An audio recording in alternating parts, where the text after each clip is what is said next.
Hey, it's Ty and welcome back to my channel. So, gulat kayo, I'm back sa YouTube kasi ilang days pa lang yung last upload ko. Meron na naman akong bagong episode ng Taste Test by Ty and I'm finally back after how many days lang? Siguro mga 3 or 4 days lang.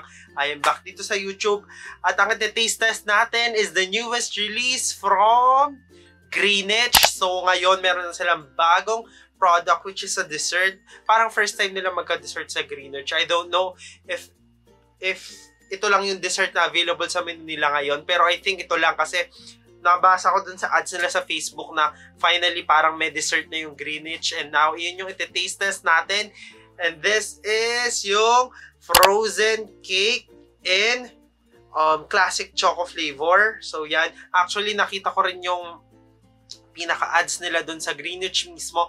Meron pang mga coming soon na flavors and I'm so excited and I'm looking forward kung ano yung mga flavor na i-release nila soon. Pero now, let's enjoy this classic choco frozen cake from Greenwich. And nakita ko rin dito sa packaging niya parang collaboration to between Greenwich and Red Ribbon. So collab siya nung dalawang brand na yun. So let's see. So expectation, yung pinaka-cake na ginamit dito is from Red Ribbon.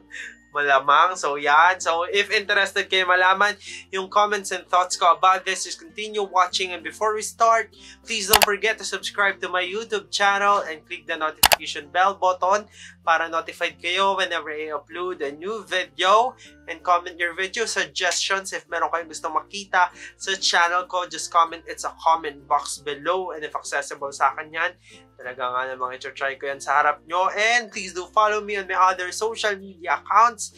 If-flash ka lang sa screen yung handles ko, maybe here. But without any further ado, gusto natin ang taste test.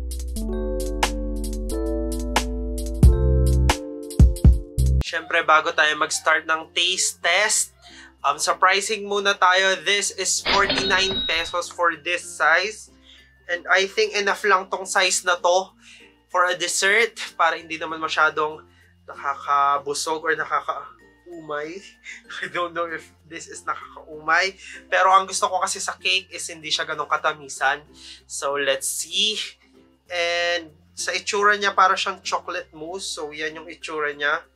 Diba parang chocolate mousse lang. Yan. So try na natin.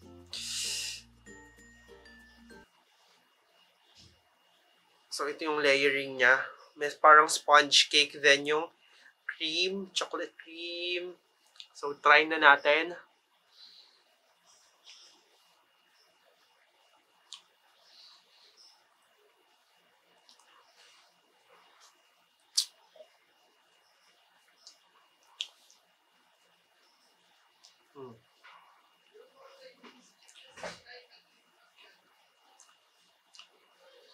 Last bite na.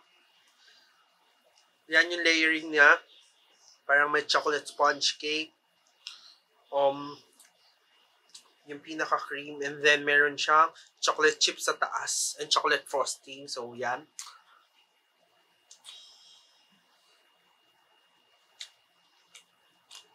Papapatunong naman ako sa viewfinder.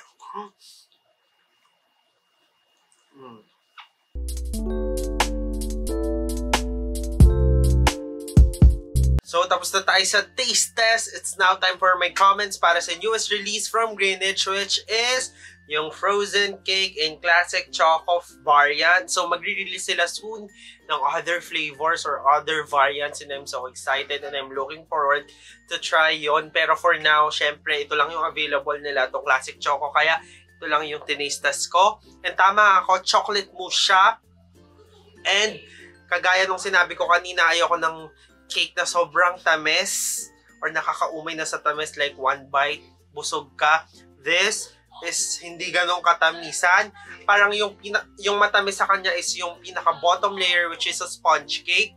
And then yung pinaka cream is napaka light lang and also hindi siya matamis, which is I like kasi balance na siya, yung baba yung pinaka bottom layer yung nagbibigay ng tamis and then yung cream part medyo light Light lang siya, pero nando pa rin yung chocolate.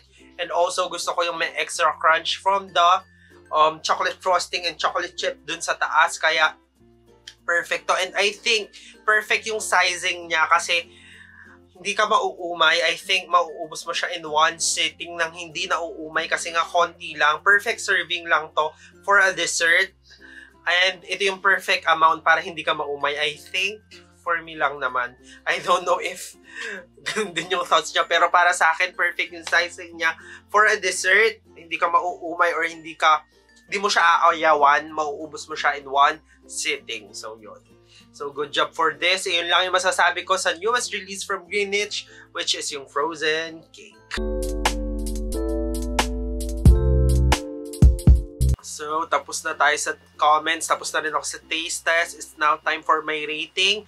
It's now time for my rating para dito sa newest release from Greenwich, which is yung frozen cake. So, for this product, bibigyan ko to ng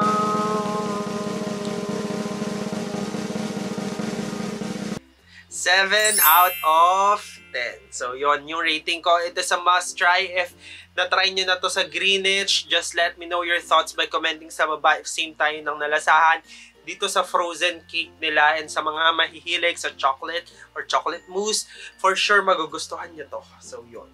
So, go na to the nearest Greenwich to try this and yun nga, i-comment nyo na sa baba kung ano yung nalasahan nyo dito sa newest release nila. So, that's it for this episode of Tasteless by Tay. And if you do enjoy watching my video or kahit hindi nyo na-enjoy, you know the drill. Like, share, subscribe, and click the notification bell button para notified kayo whenever I upload a new video. And comment your video suggestions. If meron kayong gusto makita sa channel ko, just comment it sa comment box below. Dami nyo lang i-comment sa comment box yung thoughts nyo dito sa frozen cake and also yung video suggestions nyo. Naalala ko lang last time na sinabi ko yung taste test ko sana yung sa Starbucks kasi hindi ako nagkaroon ng time na try ko yung salted caramel, pero ang bago pala is salted maple na oat milk latte. Kala ko yun na yung bago nila. So sige, pag nagka-time ako, mag-film ako sa harap nyo. But for now, this has been Tay and I will see you guys on my next one. Cheerios! Bye-bye, TY!